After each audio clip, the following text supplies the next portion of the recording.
Uma onda de 20 metros não é apenas grande, ela é uma anomalia física. O cérebro humano interpreta ondas como algo que sobe e desce, como se fosse apenas uma elevação da superfície da água. Mas isso está completamente errado. Uma onda desse tamanho não é uma parede de água parada. Ela é uma massa gigantesca de energia em movimento. Quando o oceano cria uma onda de 20 metros, ele está movendo milhões de toneladas de água ao mesmo tempo, concentradas em uma única estrutura dinâmica que viaja a dezenas de quilômetros por hora. Isso significa que, quando essa onda atinge um navio, o impacto não vem apenas do peso da água. Ele vem da energia cinética acumulada ao longo de quilômetros. E aqui surge o primeiro choque. Um porta-container moderno, totalmente carregado, pode deslocar entre 150 mil e 250 mil toneladas. Parece um número absurdo, mas uma única onda de 20 metros pode envolver, em seu volume, uma massa de água ainda maior do que isso. Só que diferente do navio, essa massa não está parada. Ela está se movendo, e quando algo que pesa mais do que o próprio navio se move contra ele, o que importa não é quem pesa mais, é quem transfere mais energia.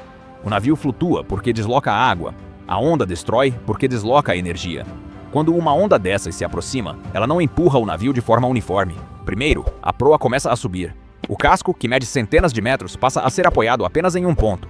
Em seguida, o meio do navio entra no vale da onda. Depois, a popa é levantada por outra massa de água. Isso cria uma situação extrema. Partes diferentes do mesmo navio estão sendo empurradas para direções opostas ao mesmo tempo.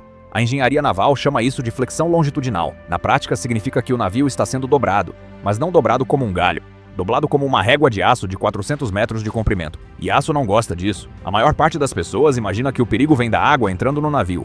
Mas o verdadeiro risco começa muito antes disso. Ele começa no momento em que o casco deixa de ser sustentado de forma contínua. Uma onda longa o suficiente pode fazer o centro do navio ficar suspenso no ar, enquanto as extremidades são apoiadas por massas de água. Em seguida, o oposto acontece. O meio é sustentado, enquanto as extremidades ficam livres. Cada ciclo desses cria tensões gigantescas dentro do aço. E esse é o cenário exato em que uma onda de 20 metros se torna realmente perigosa. Não porque ela molha o navio, mas porque ela tenta quebrá-lo como se fosse um pedaço de metal sendo dobrado repetidamente.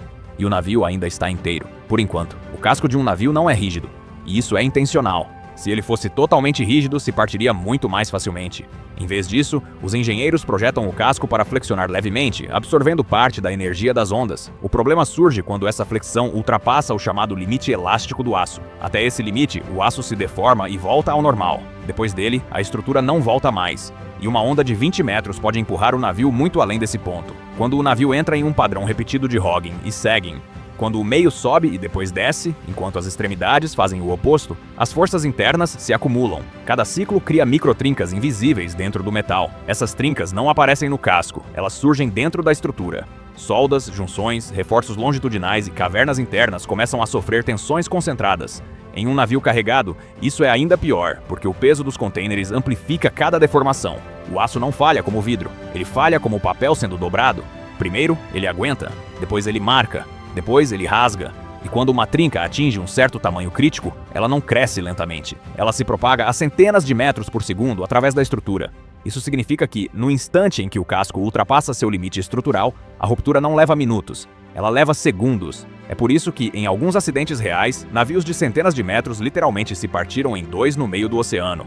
Não foi uma explosão, foi a física vencendo. Uma onda de 20 metros fornece exatamente o tipo de carregamento que cria esse cenário. Uma força gigantesca, aplicada de forma desigual, repetidamente, sobre uma estrutura extremamente longa e pesada.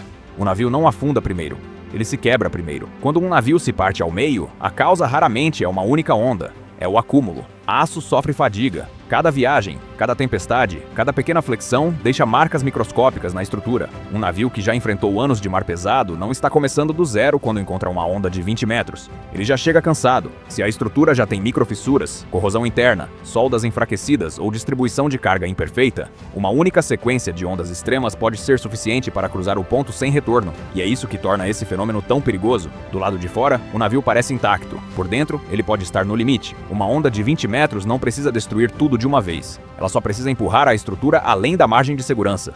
E essa margem existe, ela é calculada, mas ela não é infinita. Quando essa margem é ultrapassada, o navio deixa de ser uma única estrutura. Ele se transforma em duas massas gigantes, sendo puxadas em direções opostas pelo oceano. É por isso que a engenharia naval moderna investe tanto em flexibilidade, compartimentação e monitoramento estrutural. O objetivo não é tornar o navio indestrutível. Isso é impossível.